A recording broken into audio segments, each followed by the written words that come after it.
Ang kolonyalismo ay ang tuwirang pananakop ng isang bayan sa iba pa upang mapagsamantalahan ang yaman nito o makuha rito ang iba pang pangangailangan ng mangongolonya. Nang makalipas ang panahon ng kadiliman o Dark Ages noong ika-15 siglo, nagkaroon ng mahahalagang pangyayaring politikal at pangkabuhayan sa Europa sanhi ng Renaissance. Nagkaroon ng paligsahan ang mga bansa sa Europa na maging pinakamayaman at pinakamakapangyarihan sa buong mundo. Ninais nilang madagdagan ang kanilang kayamanan at kapangyarihan sa pamamagitan ng pagsasakop sa iba pang mga bansa na mapagkukunan ng maraming kayamanan. Naging matindi ang pagnanasa ng mga taga-Europa na makarating sa silangan nang mabalitaan nilang mayaman at maraming lugar dito. Ang mga bagong tuklas at mahalagang kaalaman at kagamitang pangheograpiya tulad ng mapa, kompas at iba't ibang mga kagamitang makatutulong sa paglalayag ay nagpalakas din ng loob sa mga taga-Europa na maglakbay sa iba't ibang bahagi ng mundo. Unang nagkaroon ng interes sa eksplorasyon at pagtuklas ang mga Portuges sa pamumuno ng kanilang prinsipe na si Henry. Isa sa mga unang naglakbay ay si Vasco da Gama noong 1498 at narating ang India. Isa pang bansa na naging interesado sa paglalakbay ay ang Espanya. Nagpadala ang mga monarko ng Espanya na sina Haring Fernando at Reina Isabela ng mga eksplorasyon sa Asia. Nanguna sa mga eksplorasyong ito sina Christopher Columbus, Amerigo Vespucci at Ferdinand Magellan. Tatlo ang layunin ng mga taga-Europa sa paglalayag papunta sa silangan at ang mga ito ay 3G na ang kahulugan sa Ingles ay God, Gold at Glory o Diyos, Kayamanan at Karangalan. Ngunit nang mabihag ng mga Turko ang Constantinople, isinara nila ang 3 rutang dinaraanan ng kalakalang Europa hanggang silangan at ang mga taga-Venice lamang ang pinahihintulutan nilang dumaan sa kaisa-isang daanan at dito ay may kabayaran pa. Sa pagnanais ng bansang Espanya na makipagkalakalan sa silangan at wakasan ang kalakalang monopolyo ng Venice sa silangan, minabuti nitong magpadala ng mga ekspedisyon upang makahanap ng mga bagong ruta at bansang masasakop.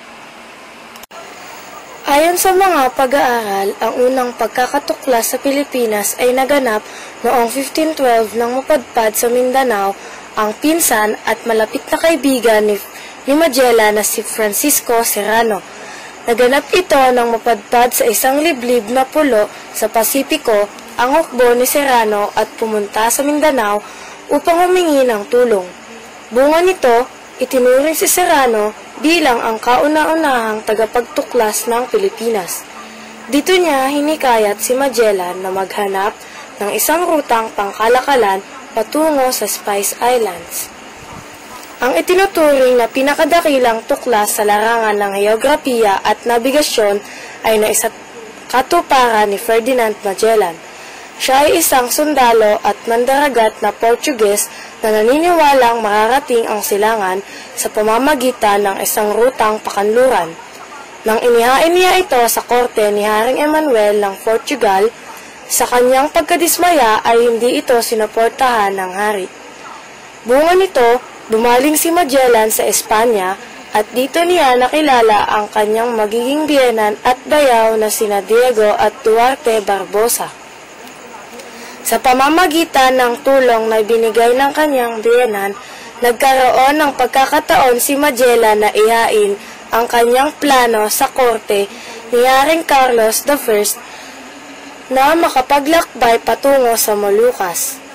Sa kabutihang palad ay napapayag nila ang hari.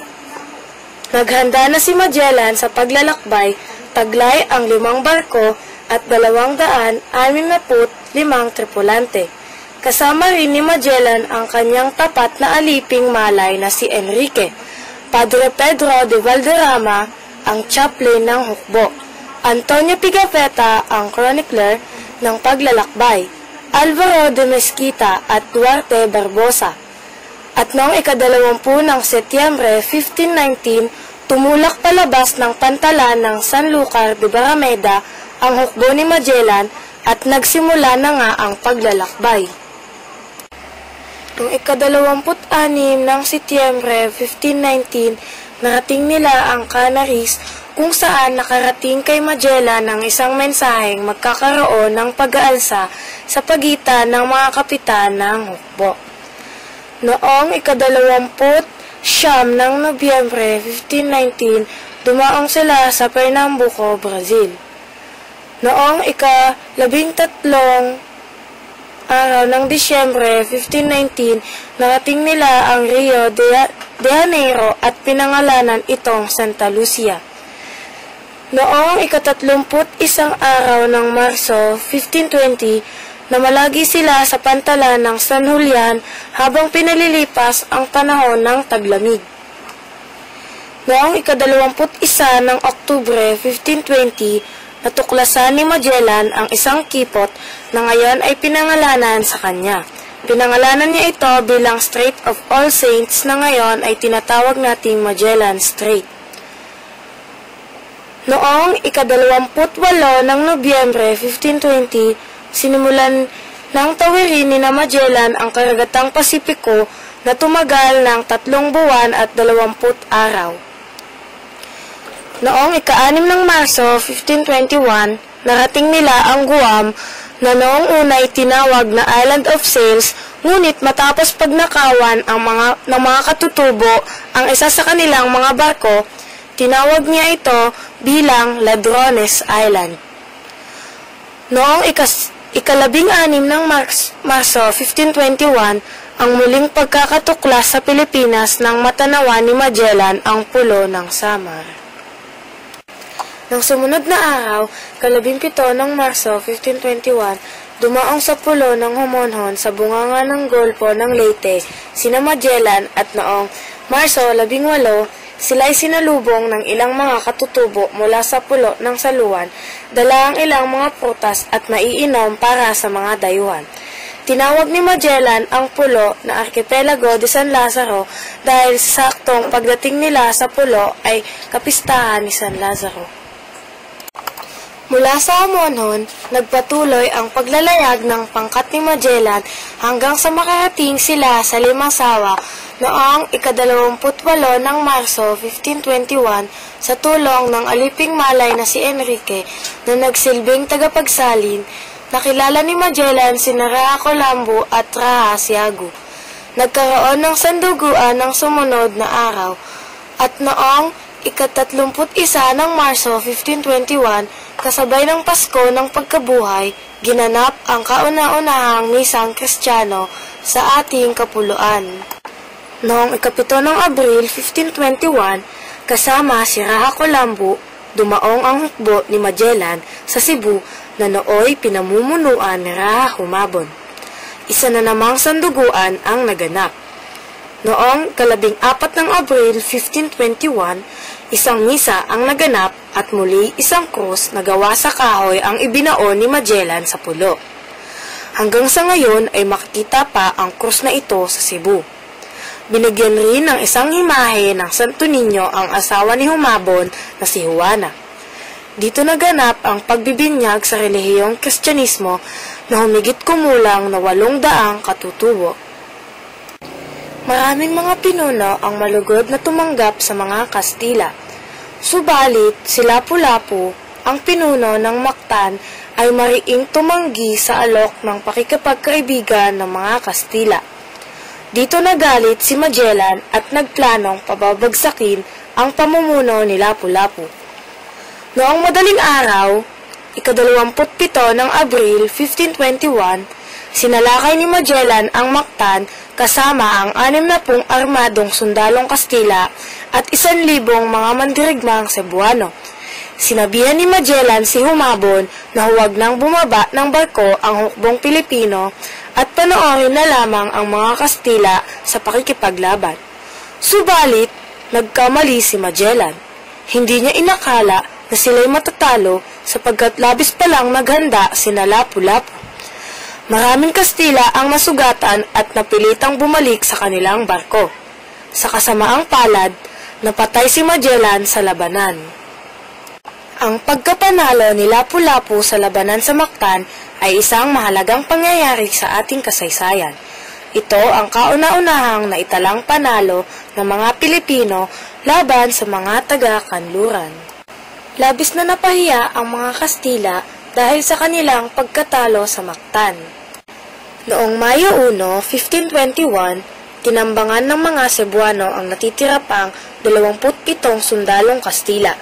Ito ang dahilan upang pagpasyahan ng mga natitira pang Kastila na lisanin ang pulo at ipagpatuloy ang paglalakbay pa Molucas. Narating nila ang Tidore, isang pulo sa Molucas, noong 8 ng Nobyembre 1521. 2 barko na lamang, ang Trinidad at Victoria, ang natira sa ekspedisyon. Nang makargahan na ng mga rekado ang 2 barko, napagkasunduan na ang Victoria sa pamumuno ni Sebastian del Cano na maglakbay pabalik ng Espanya gamit ang ruta ng Cape of Good Hope, samantalang ang Trinidad na pinamumunuan ni Gomez de Espinosa ay tatawid sa Pasipiko patungo sa Panama. Pinalad na tinawid ng Victoria ang kargatang Indian paikot sa Cape of Good Hope at narating ang Sanlúcar, Espanya noong Setyembre 6, 1522, taglay na lamang ang 18 tripulante. Ang paglalakbay paikot sa buong mundo ay tumagal ng 2 taon, 11 buwan, at 16 na araw. Itinuturing na ang paglalakbay na sinimulan ni Magellan ang pinakadakilang ekspedisyon ng sangkatauhan. Sa kauna-unahang pagkakataon ay naikot ng tao ang buong mundo na nagpatunay na ang mundo'y bilog. Napatunayan ng mga Europeo na ang pinakamalaking karagatan sa buong daigdig ay ang Pasipiko. Maraming mga kaalamang pangheograpiya ang nalinang na naging dahilan upang maghanap at manakop ng mga lupain sa silangan. Ang paglalakbay din na ito ni Magellan ang nagbigay daan upang sakupin at binyagan sa relihiyong Kristyanismo ang Pilipinas. Matapos ang ekspedisyon ni Magellan, 5 pang paglalakbay ang tinustusan ng Espanya na may layuning maghanap at manakop ng mga lupain sa silangan. Ang mga ito ay ang mga sumusunod. Ekspedisyon ni Garcia Joffre de Loaiza noong 1525. Hindi narating ng paglalakbay na ito ang Pilipinas at ikinamatay ni Loaiza at Elcano. Number 2. Ekspedisyon ni Sebastian Cabot noong 1526. Hindi nito natagpuan ang kipot ni Magellan. Number 3. Ekspedisyon ni Alvaro de Saavedra noong 1527. Narating nito ang Mindanao, ngunit hindi ito nasakop. Number 4. Ekspedisyon ni Ruy Lopez de Villalobos noong 1542. Narating rin nito ang Mindanao ngunit hindi ito nasakop. Pinangalanan niya ang Pilipinas bilang Islas Filipinas bilang pagbibigay pugay sa Crown Prince na si Philip na magiging Haring Philip II. Number 5. Ekspedisyon ni Miguel Lopez de Legazpi noong 1564. Noong 1556, naging hari ng Espanya si Philip II. Matapos ang 3 taon, sumulat siya sa Viceroy ng Mexico na si Luis de Velasco at ipinag-utos na maghanda ng isang ekspedisyon para sa pananakop sa Pilipinas. Ang pamumuno sa ekspedisyong ito ay iginawad kay Miguel Lopez de Legazpi. Taglay ang 4 na barko at 380 tripulante tumulak palabas ng Natividad, Mexico sina Legazpi noong Nobyembre 21, 1564. Kasama rin niya sa ekspedisyon sina Padre Andres de Urdaneta, Kapitan Felipe de Salcedo, Guido de Lavezares, Melchor Legazpi at 5 misyonerong Agustino. Naglakbay sila pakanluran at dumaong malapit sa pulo ng Cebu noong 13 ng Pebrero 1565. Dahil sa di magandang pagtanggap sa kanila ng mga Cebuano, tumungo sila sa Samar kung saan malugod silang tinanggap ng pinunong si Joao at sila'y nagsanduguan noong 22 ng Pebrero 1565. Noong 9 ng Marso, dumaong sila sa Limasawa at malugod rin silang tinanggap ni Haring Bancao. Sinundan ito ng pagtungo ni Legazpi sa Bohol at kinaibigan ang mga haring sina si Katuna at Sigala. Gaya ng sa iba, nakipagsanduguan rin si Legazpi sa dalawang hari. Mula sa Bohol, naglakbay si Legazpi patungo muli sa Cebu. Narating niya ang Kulo noong 27 ng Abril 1565, ngunit hindi sila maayos na pinakitunguhan ni Haring Tupas ng Cebu. Isang paminsalang labanan ang naganap na sa pilitang nagpaatras sa mga katutubo at ni Tupas paakyat sa bundok at naiwanang nasusunog ang kanyang kaharian. Matapos ang digmaan, itinatag ni Legazpi ang kauna-unahang pamayanang Kastila sa Cebu. Pinangalanan niya ito bilang lungsod ng kabanal-banalang pangalan ni Jesus, kung kaya't ito ang itinuturing na pinakamatandang lungsod ng mga Kastila sa Pilipinas. Dahil sa kanyang pakikipagdiplomasya, nakumbinsi niya ang mga katutubo at ang hari na mamuhay ng mapayapa kasama ng mga Kastila. Matagumpay na nakipagkasundo sa Legazpi at Haring Tupas noong 4 ng Hunyo 1565 na may kondisyong kikilalanin ng iba pang dato ang kapangyarihan at pakikipagkaibigan ng mga Kastila. Sinundan ito ng pagbibinyag kay Haring Tupas at iba pang katutubo sa relihiyong Kristyanismo. Dahil sa kakulangan ng pagkain sa Cebu, tumulak patungo sa Panay sina Legazpi noong 1569. Dito itinatag ni Legazpi ang ikalawang pamayanang Kastila. Noong unay, hindi rin maayos ang naging pakikitungo ng mga katutubo sa kanila, subalit dahil sa matiyagang pakikitungo ng mga misyonerong Agustino, ay naging mabuti na rin silang kaibigan ng mga Kastila. Matagumpay na napalawak ng mga Kastila ang kanilang kapangyarihan sa iba pang pulo ng bansa. 1569.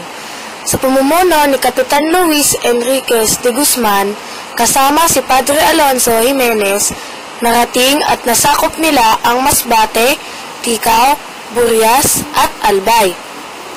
Enero 1570. Ipinadala ni Legazpi ang kanyang apo na si Juan de Salcedo sa Mindoro upang pausahan ang mga Muslim na nakatunggali ng mga taga-Panay. Natalo ng mga Kastila sa labanan at nakuha ang Mambuhaw. Ang pangyayaring ito ang nagbigay daan sa pagpasok ng mga Kastila sa Manila Bay. Noong 8 ng Mayo 1570, nagsagawa ng isang ekspedisyon sa Maynila ang mga Kastila sa pamumuno ni Martin de Goiti. Ang Maynila noon ay kasalukuyang kontrolado ng mga Muslim sa pamumuno ni Raja Sulaiman. Dahil sa pagtanggi ng mga Muslim na tanggapin ang pananakop ng mga Kastila, nagkaroon ng isang labanan. Natalo ng mga Kastila ang mga katutubo noong 24 ng Mayo 1570. Nagbalik si Martin de Goiti sa Panay upang iulat kay Legazpi ang mga nangyari. Nang sumunod na taon, naghanda sila muli ng isang mas malakas na hukbo at nilisan ni Legazpi ang Panay at nakarating sa Manila Bay noong Mayo 1571. Naging matahimik ang ikalawang pananakop ng mga Kastila sa Maynila. Mapayapang isinuko ng mga pinunong sina Lacandula, ang huling hari ng Tondo, Raja Sulaiman at Raja Matanda ang kanilang mga kaharian. Noong 19 ng Mayo 1571, sinakop ni Legazpi ang Maynila sa ngalan ni Haring Philip II ng Espanya. Hindi lahat ng mga katutubo ng Luzon ay pumayag sa pananakop ng mga Kastila. Isa na rito ang mga taga-Gitnang Luzon. Naganap sa Bangkusay ang itinuturing na kauna-unahang labanan sa Look ng Maynila. Pinasimulan ito ng isang nagngangalang Bambalito mula sa Pampanga. Isinagawa ni Bambalito ang plano ng digmaan sa may Navotas kasama ang paghingi ng suporta kay Lakandula at Raha Sulaiman. Subalit tinanggihan siya ng mga ito. Bagamat wala siyang suportang natanggap sa dalawang hari, kumampi naman sa kanya ang anak at dalawang pamangkin ni Lakandula at ilan sa mga mandirigma ni Sulaiman. Nagwakas ang digmaan nang mapatay ng puwersa ni Martin Ligoiti si Bambalito.